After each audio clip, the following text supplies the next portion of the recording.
Hello et bienvenue sur Analyse et Réflexion. Je m'appelle Gloire et je suis avec mon frère Blanchard. Bonsoir Blanchard. Bonsoir Gloire. Comment tu vas? Oui, ça va, super. Et toi? Moi aussi je vais bien par la grâce de Dieu. Aujourd'hui c'est la Pâque et on célèbre la Pâque nous tous. Ouais, joyeuse Pâques à tous ceux qui nous regardent, à ceux qui vont avoir la chance de nous regarder aussi. Donc, bonne fête de Pâques chez vous.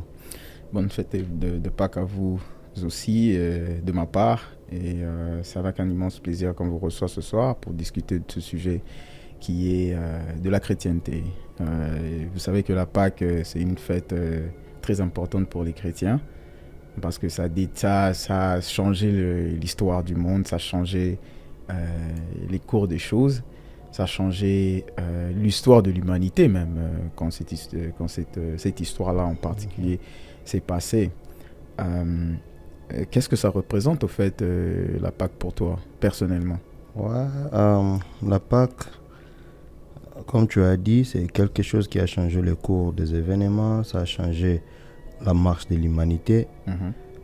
Personnellement, pour moi, ça représente beaucoup de choses comme étant en tant que chrétien d'abord, parce que la Pâque, c'est pour les chrétiens.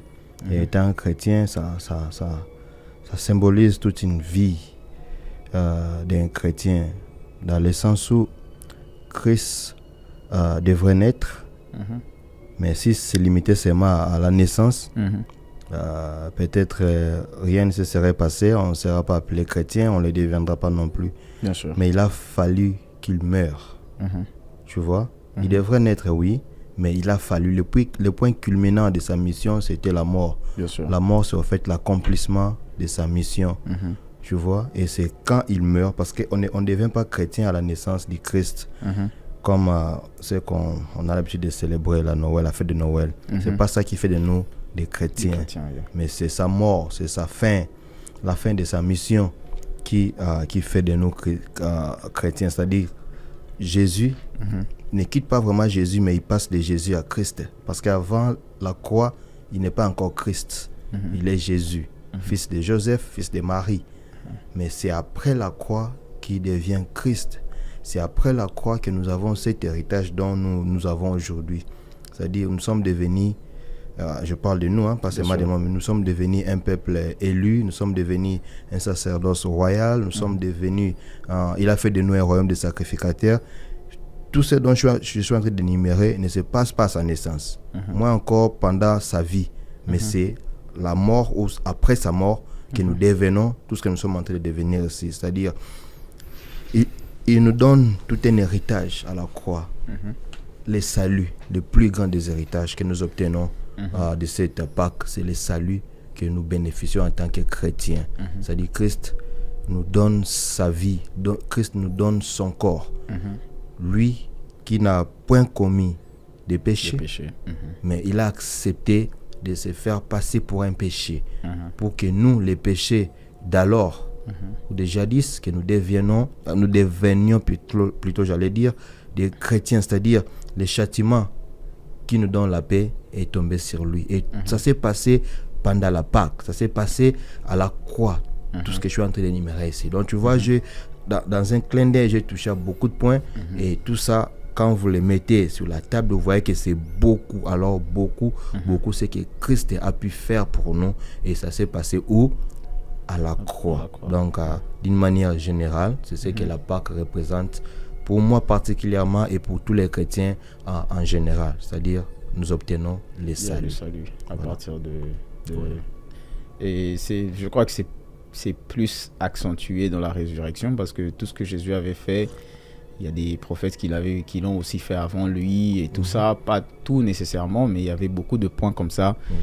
Il y a un point de ressemblance et tout ça, mais quand il a été ressuscité, ça a complètement changé les choses, ça a chamboulé l'humanité parce qu'il avait prédit ça. C'est encore plus magnifique de savoir que ça ne lui est pas tombé du ciel, c'est qu'il savait ce qui allait se passer, il a prédit ces choses et il est allé sur la croix, il a dit qu'il allait revenir après 3 jours, il est revenu, et quand il est revenu, ça a scellé tout ce qu'il avait dit avant, ça a scellé tout ce qui va revenir après, ça a confirmé en fait le sacrifice qu'il avait fait Et pratiquement, nous avons appris aujourd'hui que Dieu avait agréé son sacrifice. Voilà pourquoi il est revenu à la vie. Parce que si Dieu n'avait pas agréé son sacrifice, il serait toujours mort. Et moi, personnellement, pour parler de moi personnellement, l'histoire de Jésus m'a toujours fasciné, au fait. Ça m'a toujours fasciné parce que, tu sais, moi, je regarde les choses d'un autre côté et tout. Et j'essaye toujours de voir les choses un tout petit peu, pas comme tous les autres personnes et tout. Donc, moi, personnellement, c'est choquant, en fait, de savoir que il y a une personne comme le Christ est venu sur terre, il a laissé tout ce qu'il avait laissé, toute la gloire qu'il avait, toutes les bonnes choses et toute l'honneur qu'il avait. Il a abandonné tout ça pour venir sauver l'humain. C'est un amour que jusqu'à présent, j'ai jamais compris pourquoi il a fait ça. How much it cost and how much pourquoi au fait c'est quoi ce degré d'amour qu'il avait pour l'humain pour venir sacrifier, de risquer comme ça, parce que quand tu regardes, comme tu viens de dire aussi, quand tu regardes sa vie, c'est il était sans péché. Étant sans péché, c'est déjà beaucoup de risques parce qu'il suffisait d'un seul péché pour le disqualifier directement.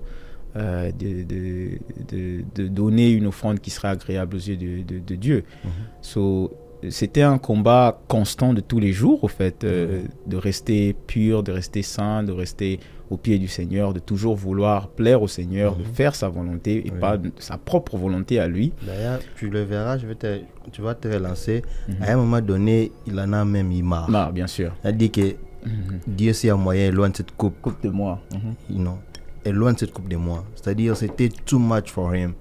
Il sentait qu'il fournissait des efforts, mais à un moment donné, il avait aussi craqué. Parce qu'il était 100% homme, n'oublions pas. Bien sûr. Jésus était 100% Dieu, il était aussi 100% homme. Bien sûr. C'est-à-dire, il avait aussi l'âme, il avait toutes sortes de passions, c'est-à-dire la peur, la dépression, toutes sortes de passions qu'on peut citer, des sentiments. En tant qu'homme, il les avait, tout ça là. Et il a dit que Seigneur, il a dit Dieu, si tu peux m'éloigner cette coupe de moi. Mais après il a dit, pas ma volonté, mais que la tienne, c'est-à-dire la volonté du Père, soit faite. Parce que si ça dépendait que de lui à un moment donné, il allait laisser de côté, peut-être faire sa vie, comme tout le temps, parce qu'il était aussi 100% homme. Mais il a dit que Père, que ta volonté soit faite. Donc c'est ce que j'allais ajouter par rapport à ce que tu disais. Non, donc, mais tu as parfaitement raison. Et en voyant ça, d'ailleurs, ça nous montre combien l'amour qui a tout surpassé, au fait. Parce que si c'était juste par la force humaine, tu viens de le dire, il allait craquer. Il avait déjà dit, il a dit ça clairement que Père, éloigne cette coupe de moi. Parce que en tant qu'humain, on a des limites, on voit les choses, on veut pas se risquer comme ça, parce que quand tu te rends compte que dans la coupe là, c'était pas juste une coupe remplie, je sais pas moi, de vin ou de sang et tout. C'était vraiment une coupe d'épines. Coupe d'épines, mais moi je vois plus, c'était plutôt une coupe de péché. Voilà. Imaginez un peu Jésus qui est resté pur toute sa vie, et all of a sudden, soudainement on lui propose le péché qui n'est pas dans sa nature, qui est quelque chose qui s'est battu de ne pas être en contact avec, mais aujourd'hui on lui dit tu vas prendre une coupe de péché. Et donc c'est comme une personne qui a toujours été dans un climat chaud et all of a sudden vous le mettez dans un climat froid, du coup ça doit le réveiller, ça doit lui faire un tout petit peu mal. C'est comme un enfant d'ailleurs, je dirais comme un bébé qui vient du ventre et vous le sortez, il est en contact avec l'oxygène, ça le fait pleurer. Si ça dépendait que de l'enfant, il allait bien rester dans son ventre. Mais comme il devrait accomplir sa mission, il devrait aller jusqu'au bout. Le corps, la nature. Exact. Right? Tu verras même Christ, ça s'est pas limité là, même à la croix. Même il a toujours continué à pleurer. Père, Élie, pourquoi m'as-tu abandonné? Ça dit, c'était vraiment trop pour lui. À un moment donné, il disait, mais pourquoi je fais tout ça? Tu vois, il a dit, mais Père, pourquoi tu m'abandonnes? Pourquoi tu laisses ces gens me maltraiter comme ça? Pourquoi tu n'envoies pas ton armée pour qu'elle vienne me libérer, en fait? Tu vois, pourquoi tu n'uses pas de ta puissance pour que je suis dans cette situation où on m'humilie, je suis presque dénudé, tu vois, on me jette des salives et tout, quand on crache sur moi et tout. Il a dit, mais Père, pourquoi tu m'abandonnes? Tu m'abandonnes? Mais il savait que cela devrait arriver. Je vois, il y a quelque part même, on dit que ce plan-là a précédé la chute. Avant même que l'homme ne connaisse les péchés, avant même que l'homme ne tombe dans le jardin d'Éden, ce plan salvateur était déjà prévu. C'est-à-dire, c'est pas parce que l'homme est tombé que Dieu a élaboré un plan de salut. Non, avant même les fondements du monde, il y avait un plan Dieu, de salut. dans sa puissance, dans tout ce qu'il est, il a déjà prévu ça, parce qu'il savait qu'il est omniscient, il est omnipotent, omniprésent, et il savait que l'homme que je crée aujourd'hui, à un moment, il tombera. Et comme je l'aime, je devrais le sauver. D'où il a déjà prévu tous ses plans. Christ aussi le savait. C'est pourquoi tu verras que même après des jérémiades, après qu'il se soit lamenté, à la fin il disait que comme c'est un plan qu'on s'est convenu, comme c'est un plan déjà arrêté, que cette volonté, que ces plans puissent s'accomplir. Donc c'est un peu ça. Non, mais ça c'est déjà bien que tu mentionnes même au début, parce que comme Jésus, même son nom c'est Yahweh Save, Yehoshua. C'est Yahweh Save, c'est parce qu'il y avait un plan déjà bien établi pour sauver l'humanité. Parce que sans vraiment ce plan de rédemption, je ne sais pas où on serait aujourd'hui. Je ne sais vraiment pas. Parce que le degré de chaos, le degré du chaos qui allait suivre après, et qui allait continuer à suivre, parce que Dieu, il n'était pas trop... il n'était pas trop comme il est maintenant, avec Jésus qui est venu nous couvrir avec son sang et tout. Donc quand il veut frapper, il voit le sang de Jésus, il voit le sacrifice de Jésus, il ne peut plus frapper comme avant, vu que c'est la loi, ce sont les lois que lui-même il a établies. Il ne peut pas aller contre sa loi, mais il y a, je sais pas moi, en droit sûrement quelque chose comme ça existe où tu peux contourner pour ne pas être striked from the face. Oui. Effectivement, on peut dire que la loi est toujours là, mais chaque fois qu'il veut soulever son fouet, parce que c'est un père qui châtie aussi. Bien sûr. Mais chaque fois qu'il veut prendre son fouet pour fouetter les enfants, il voit Christ. En fait, il y a quelques jours en arrière, si je parlais avec un ami, on disait ceci, que ça pourrait choquer, mais jusque-là, comme si Dieu ne nous connaît pas. Bien sûr. C'est-à-dire, Dieu, quand il regarde, il ne voit pas. Il ne nous voit pas. Quand même nous crions là, il ne nous entend pas. Il entend la voix de son fils. Il voit son fils. Il voit les blessures. Il voit les clous, dans ses mains. Il voit la couronne d'épines sur sa tête. Tu vois ça? Donc c'est un peu ça. Donc Christ, Dieu, c'est pas dit que quand tu pries, Père, aie pitié de moi, c'est pas que Dieu t'écoute et t'envoie la solution, non. Bien sûr. C'est-à-dire, je dirais même que Dieu ne comprend pas ce langage, en fait. Bien sûr. Parce qu'après la chute, Dieu a vraiment rompu avec l'homme. Dieu avait totalement rompu avec l'homme. Il a même perdu son adresse. D'avoir créé l'homme. Et je suis totalement d'accord avec toi, parce que ça c'est crucial ce que tu es en train de dire, parce que le sacrifice que Jésus a fait nous a donné la possibilité de parler et de s'approcher. Et voilà pourquoi dans la Bible Jésus dit: je suis le chemin, la vérité et la vie. Nul ne passe par le Père que par moi. Tu vois, c'est ce que tu viens de dire en fait. Exact. C'est que personne ne sera capable de se tenir devant le Père comme ça, parce que la Bible dit que toute âme qui pêche doit mourir. Et le salaire du péché, c'est la mort.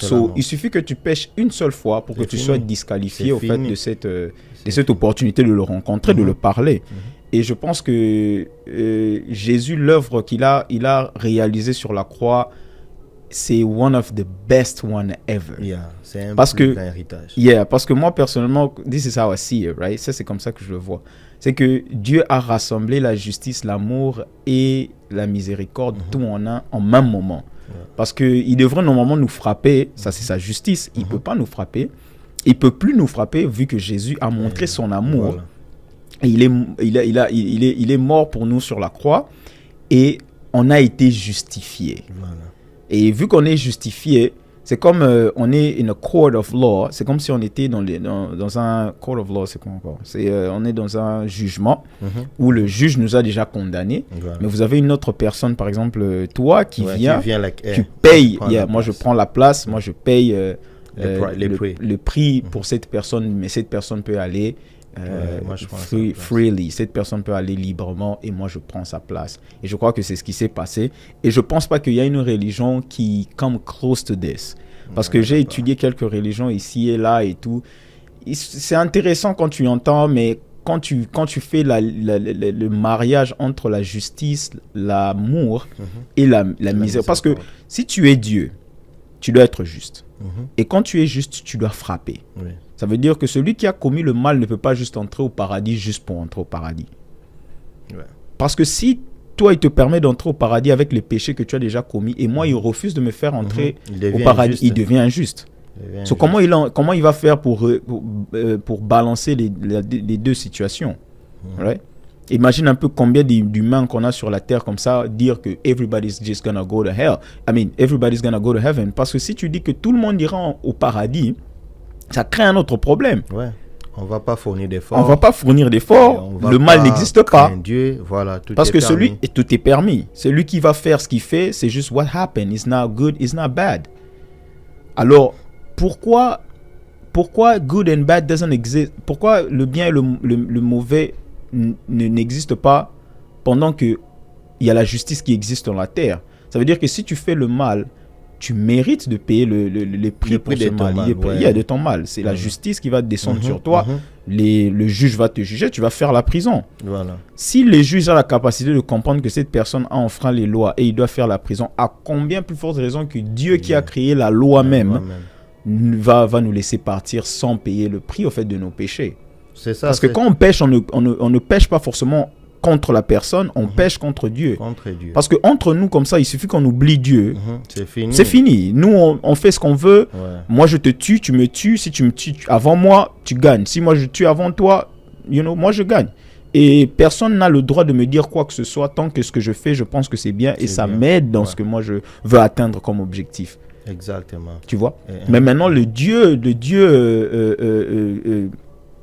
de la Bible, c'est le seul Dieu au fait qui rassemble ces trois choses-là en un et qui donne un sens à tout ça. Et l'œuvre de la croix est l'exemple parfait de cette œuvre-là que tu ne retrouves pas dans d'autres religions. Exactement. Et ça devait en fait très intéressant. Ça devait être très intéressant pour revenir un peu en arrière.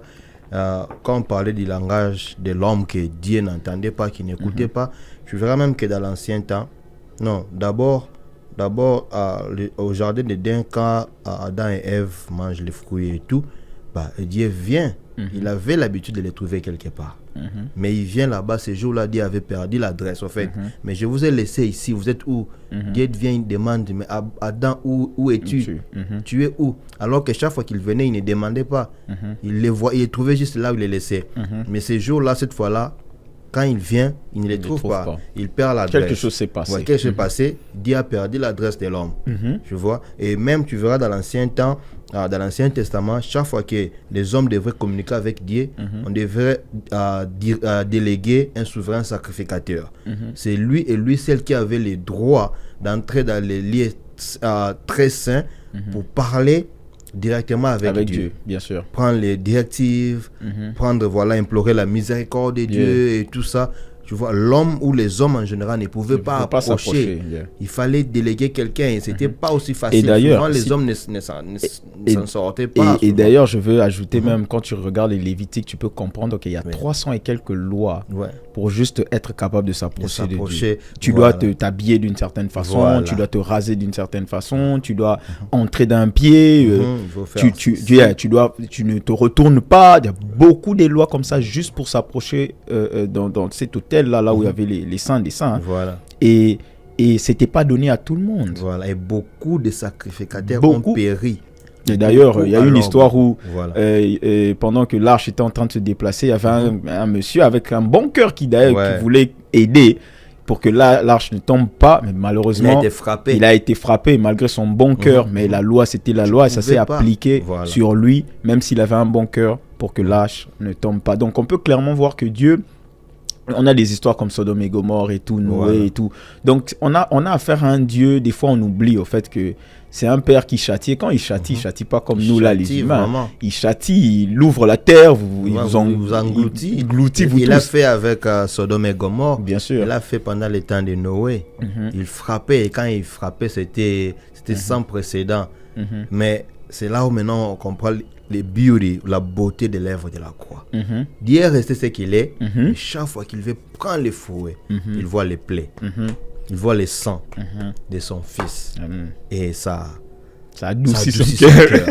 Parce que, ça adoucit son cœur. Parce que c'est quelque chose qui ne peut pas s'en passer. C'est-à-dire, il ne peut pas aller outre. Il ne peut pas, je m'en fous de ça, laisse-moi frapper. Il ne je dirais pas, je veux pas utiliser les verbes. Non, je crois qu'il non, il peut, mais il y a la loi qui a été mise sur, en fait, la loi lui-même qu'il a établie. Voilà. Ça veut dire qu'il peut pas, il n'est pas un homme pour mentir ni un fils de l'homme pour se repentir. Ça veut dire que la loi qu'il lui-même il a établie, il peut pas aller en contraire. Il peut pas enfreindre sa propre loi et venir expect some type of loyalty from us. Il est Dieu. Ça veut dire que quand il avait dit que a sacrifice needs to be done, un sacrifice doit être mis à l'autel, tu vois, même avec les premiers enfants de Adam. Les premiers enfants d'Adam, Caïn et Abel. Donc, tu peux clairement voir qu'il y a la culture du sacrifice avait déjà commencé. Et je crois qu'il avait déjà require some type of, révérence, gratitude et tout ça. Et dans sa loi, l'homme devrait normalement sacrifier pour ses péchés. Donc c'était, tu pêches, tu t'achètes, je sais pas moi, un agneau, je sais pas, il a déjà donné les descriptifs, comment il sera tout blanc, il sera pas mâle, femelle, sans tache et tout ça. Tu le sacrifies, ce sang-là, il faut que les sacrificateurs le prennent, le boivent, eux seuls sont capables de manger donc s'il y avait beaucoup de lois comme ça, et donc quand Jésus est mort sur la croix, voilà pourquoi le rideau s'est déchiré. Voilà. La grâce est venue. Voilà pourquoi le rideau s'est déchiré. La grâce est venue et maintenant nous avons eu accès à cet endroit-là personne n'était capable d'entrer et tu devrais suivre les 300 et quelques lois. Voilà. Et maintenant on ne suit pas les 300 et quelques lois parce que celui qui a rempli les critères des 300 et quelques lois nous a donné sa vie, nous a donné l'accès. Sa nature. Donc on peut y accéder sans problème, parce que lui il a dit, c'est comme quel exemple je peux donner pour ça?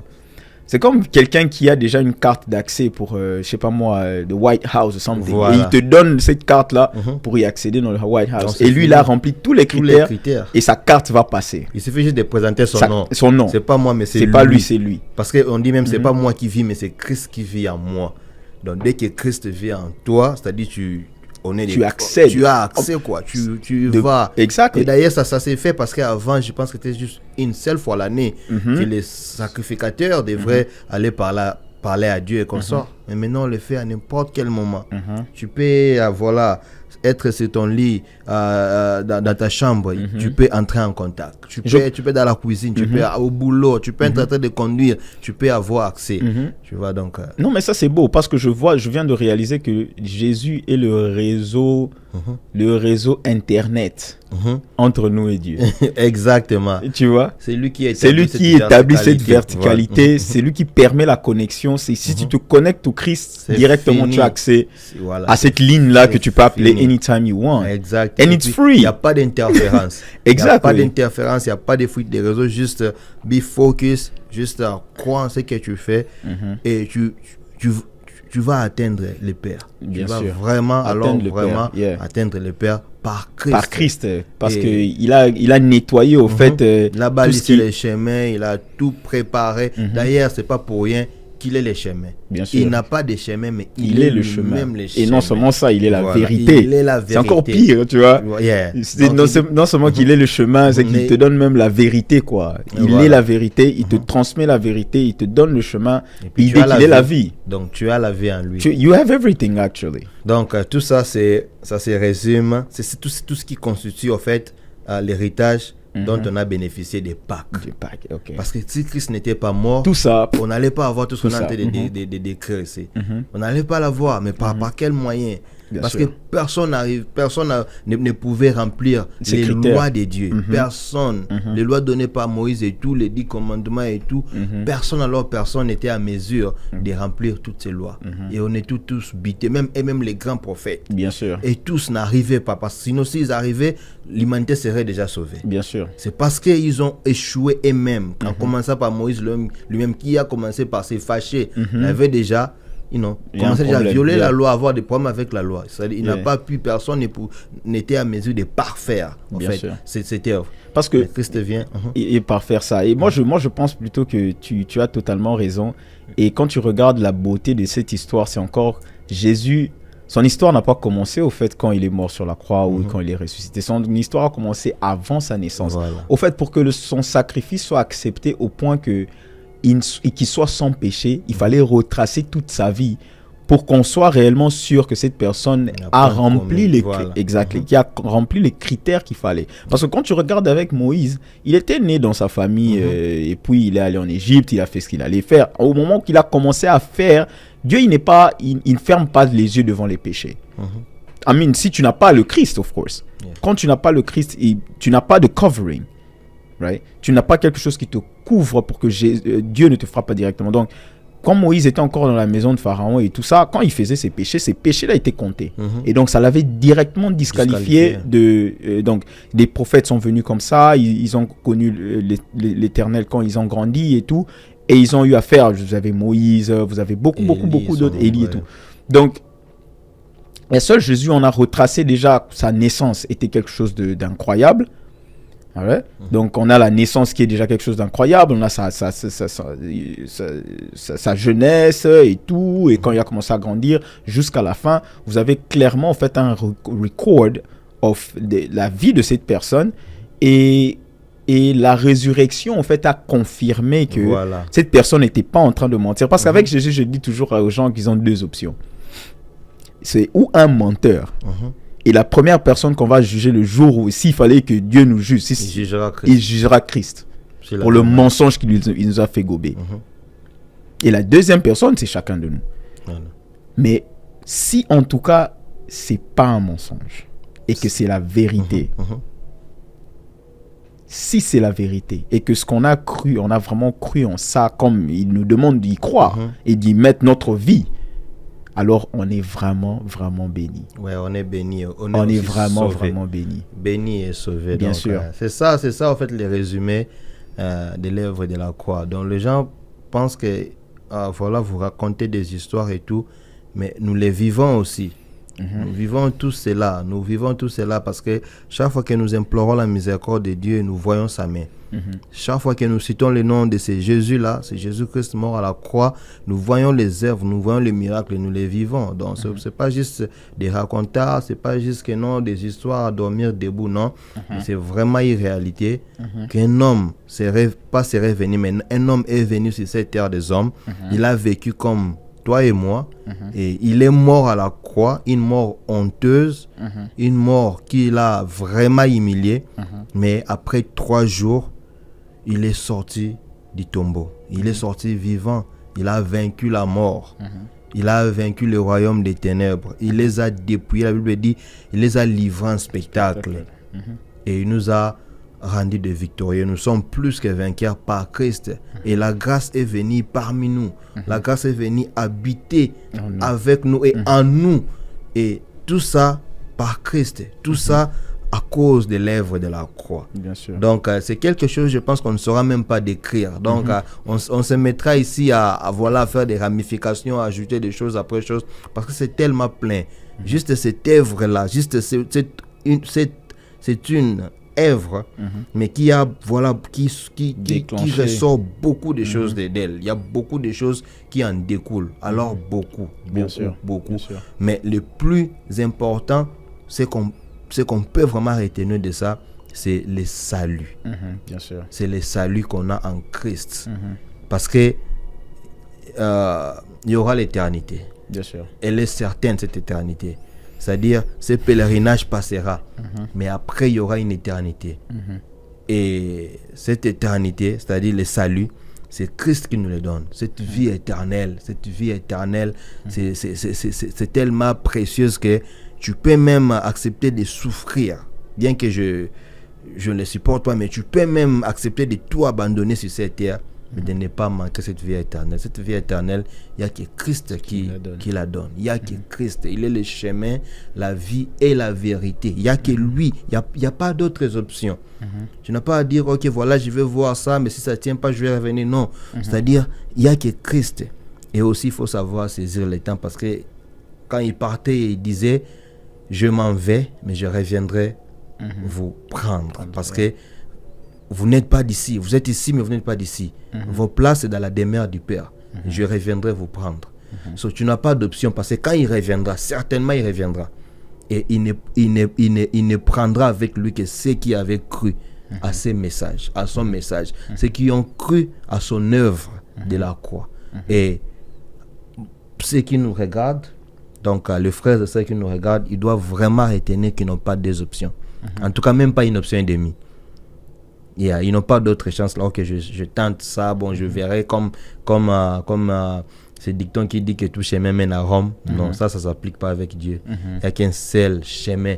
Il n'y a qu'un seul. Et ce chemin, cet unique chemin, c'est Christ Jésus. Amen, amen, amen, amen. Moi, je crois que tu l'as bien expliqué, tu l'as bien fini, tu as bien conclu. Moi, je n'ai rien à ajouter. Et je crois que ceux qui nous suivent ont aussi senti cette beauté-là que tu nous as délivrée en ce moment. Et je crois que les gens vont essayer de faire un bon choix. Je sais qu'il y aura des gens qui vont quand même venir voir cette vidéo. Ils sont peut-être chrétiens, peut-être pas chrétiens. Et j'espère seulement qu'ils auront l'opportunité d'aller vérifier ces choses qu'on est en train de dire ici. Parce que la chrétienté, le christianisme, ou je dirais plus Jésus, c'est un des personnages historiques que tu peux vérifier au fait toute sa vie. It's there, it's out there. Les informations sont là. Donc avant d'y entrer, avant d'y accéder, avant de l'accepter, tu peux faire des recherches personnelles et tu vas trouver des trucs incroyables. Tu vas trouver des informations incroyables.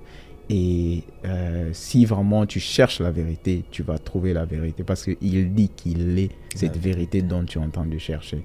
Alors, c'est avec ces petits mots-là de la fin que je vous dis déjà merci et à très bientôt et bonne soirée à vous. Au revoir. Au revoir.